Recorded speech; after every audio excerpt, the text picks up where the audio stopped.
Banking is an essential public service, but in Australia it has become entirely privatised. In a time where interest rates are skyrocketing, groceries are becoming increasingly unaffordable, and mortgage stress is spreading across the state, we need to democratise the economic system. Because when you stop to think about it for even a moment, why should we accept the idea that billionaires and bankers should get richer and richer, while an interest rate increase on your mortgage or car loan means that you're considering skipping meals or your kids don't get new school shoes? Why, when you need a home loan, a savings account, or credit to start a small business, why does every single dollar have to flow through the pockets of 4 megabanks that just last year made $32 billion in profit? That's not innovation. That's not a free market working beautifully. That's an extraction machine.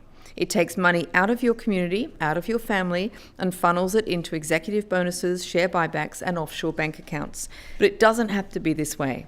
We could have a bank owned by the people of New South Wales, not listed on the stock exchange, beholden to the people, not profit margins. A public bank would reinvest profits directly back into the community, meaning we could fund community projects with positive social and environmental outcomes. A public bank doesn't need to extract profit from every transaction. That means lower fees. That means fairer interest rates on your savings and fairer interest rates on your loans. That means small businesses in your town can get a loan to skill up and scale up. It means your money stays working for longer in your community. The housing crisis is not an accident.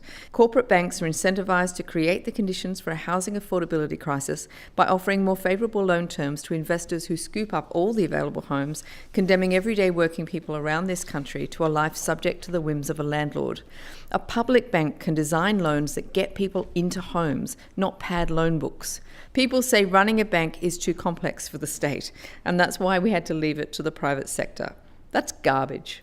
I've worked with bankers. I know how smart most of them are. Most of them are in that boardroom based far more on their school tie than their school marks.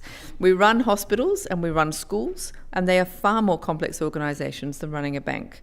And the smart bankers spend their time concocting increasingly convoluted and abstracted financial schemes, stacking bet on bluff on bluster, chasing profit of profit while producing nothing. And eventually, these schemes all fall apart, and you get events like the global financial crisis. And they lose everyone else's money, and real people are devastated, and their lives destroyed, and their homes repossessed, and these bankers just walk away. I believe that the people of this state deserve a financial institution that works for them, not against them. The money is already ours. The question is whether we get to direct it. By bringing the public good back into this public necessity, we put financial power back into the hands of the people, and with it, we can build a future on our own terms.